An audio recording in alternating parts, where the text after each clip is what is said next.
Hello viewers, আসসালামু আলাইকুম। Welcome to my channel Seema handicrafts BD. আজকে আমি আপনাদেরকে এই পার্টি ব্যাগটি তৈরি করে দেখাবো।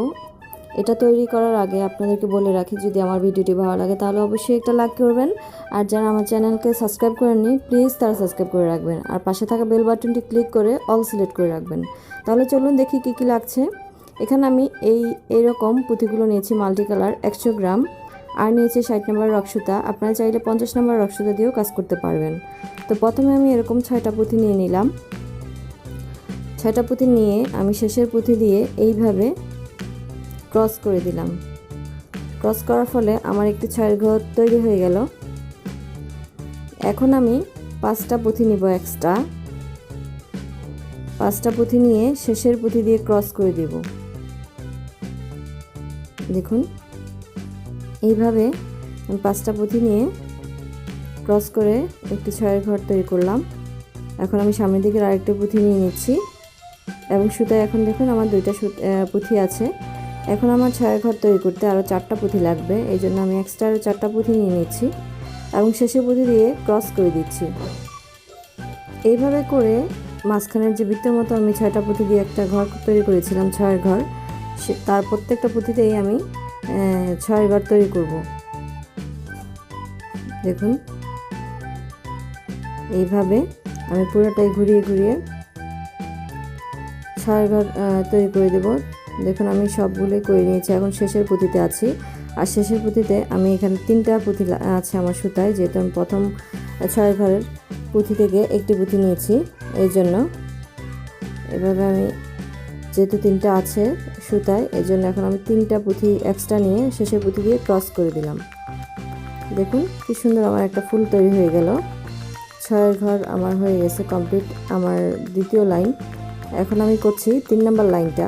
এর জন্য সুতায় আমি সামনের দিক থেকে আরও একটি পুঁথি নিয়ে নিলাম এবং আরও 4টি পুঁথি এক্সট্রা নিয়ে ক্রস করে দিচ্ছি এইভাবে। এখন আমি সামনের দিকে আরও একটি পুঁথি নিয়ে নিচ্ছি। এখন সুতায় আমার 2টি পুঁথি আছে, ছয়ের ঘর তৈরি করতে আমার আরও 4টি পুঁথি লাগবে। তো আমি 4টি পুঁথি নিয়ে নিচ্ছি এবং শেষের পুঁথি দিয়ে ক্রস করে দিচ্ছি। দেখুন এইভাবে।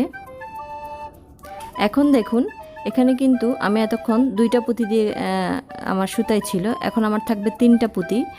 দেখতেই পাচ্ছেন এই রকম, এই যে 3টা পুঁথি। যখনই আমার এটা সোজা হয়ে যাবে এবং সামনে দিয়ে 3টা পুঁথি দেখা যাবে যে নেওয়ার জন্য আরও 2টা পুঁথি আছে সুতায়, তখন 3টা পুঁথি থাকলে আরও এক্সট্রা 3টা পুঁথি দিয়ে ক্রস করে দিতে হবে। তো আমি 3টা পুঁথি দিয়ে ক্রস করে দিয়েছি। এখন দেখুন, আমি আবারও 2টা পুঁথি নিয়ে নিলাম। এখন 2টা পুঁথি আমার সুতায় থাকার কারণে আর এক্সট্রা 4টা পুঁথি দিয়ে আমি এভাবে ক্রস করে দিচ্ছি। যখনই 2টা পুঁথি দিয়ে আমি কাজ করব তখন 4টা পুঁথি এক্সট্রা নিতে হবে, আর যখন এইরকম 3টা পুঁথি থাকবে তখন আমি 3টা পুঁথি দিয়ে কাজ করব। তো এইভাবে আমি পুরো সার্কেলটাই তৈরি করব, আর আপনাদেরকে আরও দেখিয়ে দিচ্ছি। 3টা পুঁথি এক্সট্রা নিয়ে নিলাম এবং শেষের পুঁথি দিয়ে এইভাবে ক্রস করে দিলাম। দেখুন, আমার এখন আবার সামনের দিক দিয়ে এই পুঁথিটা নিতে হবে। তো এইভাবে আমি পুরাটাই কমপ্লিট করে নিয়েছি। আর একই নিয়মে আমি আরও মোট 6টা ঘর করব। প্রথম থেকে আমি 6টা ঘর করে নিয়েছি। দেখুন, এইভাবে আমি 6টা ঘর করেছি। এখন আমি 6টা ঘর করার পর এভাবে ঘুরিয়ে না করে এই সাইড দিয়ে আমি করব, আর এই সাইড দিয়ে 2টা করে লাইন করব। তো এখন আমি করছি। তো এখন আমি দেখুন সব সুতাটা নিয়ে নিলাম এবং সামনের দিক থেকে 2টা পুঁতি নিয়ে নিলাম। এভাবে ঘুরিয়ে ঘুরিয়ে করার পর কিন্তু আপনার 3টা করে ঘর করার যে 3টা করে পুঁথি থাকে সুতায়, আর 3টা করে এক্সট্রা নিতে হয়, সেটা কিন্তু আস্তে আস্তে বাড়বে। তো আমি এখন এখানে 3টি পুঁথি নিয়েছি এবং শেষের পুঁথি দিয়ে ক্রস করে দিয়েছি। আবারও আমি সামনের দিক থেকে 2টি পুঁথি নিয়ে নিচ্ছি এবং 3টে এক্সট্রা পুঁথি দিয়ে ক্রস করে দিচ্ছি।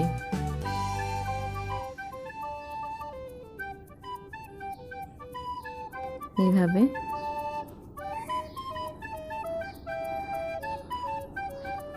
যেখানে কোনা হবে ওইখানে কিন্তু 2টা পুঁথি সুতায় থাকবে আর 4টা পুঁথি এক্সট্রা নিতে হবে। এই যে এরকম। এখন আমি 2টা পুঁথি থাকবে আমার সুতায়। এই যে আমি একটা পুঁথি নিচ্ছি, সামনের দিক থেকে একটা পুঁথি নিচ্ছি, যেহেতু সামনের দিকে আর কোনো পুঁথি নেই। তো এখন আমি 4টা এক্সট্রা পুঁথি নিলাম। এই যে এভাবে 4টা পুঁথি নিয়ে আমি এভাবে করে শেষের পুঁথি দিয়ে ক্রস করে দেব। দেখুন এখন কিন্তু আমাকে সামনের দিক থেকে 2টা পুঁথি নিতে হবে। 2টা পুঁথি নিয়ে আমি একদম শেষ পর্যন্ত করে যাব 2টা লাইন আমি 2 সাইডেই। তো আমি উপর দিকে এই লাইন পুরোটা করার পর এখন আমি উপর দিক দিয়ে সুতাটা কীভাবে ঘোরাচ্ছি সেটা দেখাই দিচ্ছি। এই পাশে আমি একটা পুঁথি বললাম আর অপর সুতাতে আমি 2টা পুঁথি বললাম। এখন আমি যেখানে একটা পুঁথি নিয়েছি সেটা দিয়ে আমি ক্রস করে দেব। এই যে এভাবে দেখুন আমার সুতাটা ঘুরে গেছে। এখন আমি সামনের দিক থেকে আবারও কাজ করব। এই সুতায় এই পুঁথিতে আমি সুতা নিয়ে নেব এবং 4টি এক্সট্রা পুঁথি দিয়ে ক্রস করে দেব। এইভাবে করে আমি দুটো পাশেই করব, সাইডে করব না। তো এখন আমার দেখুন আমি 2 সাইডে কিন্তু এক্সট্রাভাবে 2টা করে লাইন করেছি আর সাইডে করিনি। এখন আমার ব্যাগটা এরকম লাগছে। এখন দেখুন এখন আমার সাইডটা করলে আমার ব্যাগটা রেডি হয়ে যাবে। তো এখন আমি এই সাইডটা এখান দিয়ে জোড়া দেব এইভাবে করে ভাঁজ করে ধরে। তো আমি সমানভাবে ভাঁজ করে ধরে এইভাবে আমি সমান করে ভাঁজ করে ধরে নিচের দিক থেকে এই 2টা পুঁথি আমি নিয়ে নেব সুতার মধ্যে। সুতার 2 মাথা 2 পুঁথিতে আমি এভাবে দিয়ে দিব, যেভাবে দিয়ে দিলাম। এখন আমি এখানে একটা পাঁচের ঘর করব। পাঁচের ঘর করার জন্য আমার 3টা পুঁথি লাগবে। আমি 2 সুতায় 2টা পুঁথি নিয়ে নিচ্ছি এবং আরও একটা এক্সট্রা পুঁথি নিয়ে ক্রস করে দিচ্ছি। দেখুন এখানে আমার একটা পাঁচের ঘর হয়ে গেছে। এখন আমি 2টা পুঁথি পর আমি এই পুঁথি থেকে সুতা নিয়ে নেব এবং আরও একটি পুঁথি, এই যে সামনের পুঁথিটা আমি নিয়ে নিচ্ছি। দেখুন আমি 2টা পুঁথি পর কিন্তু আমি দিয়েছি। এখানে আমার তিনটা পুঁথি দিয়ে একটা ঘর হয়ে গেছে, দেখতে পাচ্ছেন পাঁচের ঘরের সাইডে। এখন আমার এখানেও একটা 3-এর ঘর হবে। এর জন্য আমি আবারও 2টা ঘর পরে এই পুঁথি দিয়ে এখানে 5-এর ঘর হয়েছে। এখন আমার এই ঘরেও 3টা পুঁথি দিয়ে একটা ঘর হবে, 3-এর ঘর। এই যে এরকম দেখতেই পাচ্ছেন। এখন আমি এখান থেকে 2টা পুঁথি নিয়ে নিলাম। এখন আমার 2 সাইডে 3টা ঘর হয়েছে, মাঝখানে একটা 5-এর ঘর হয়েছে। দেখুন এই যেভাবে। এখন আমি 6-এর ঘর তৈরি করবো। এই যে এখানে 5টা পুঁথি আছে। এখন আমি একটা এক্সট্রা পুঁথি নিয়ে এভাবে ক্রস করে একটি 6-এর ঘর তৈরি করব। এই যে দেখুন এখানে 6-এর ঘর হয়ে গেছে। এখন আমি আবারও সামনের দিক থেকে এভাবে 2টা পুঁথি নেব। এই যে এভাবে করে 2টা পুঁথি নেব এবং একটি এক্সট্রা পুঁথি নিয়ে ক্রস করে দেব। এইভাবে আমি পুরা এই সাইডটাই করব এবং দোনো সাইড একই নিয়মে আমি তৈরি করব। দোনো সাইড একই নিয়মে জোড়া দিয়ে আমার ব্যাগটা কমপ্লিট করব।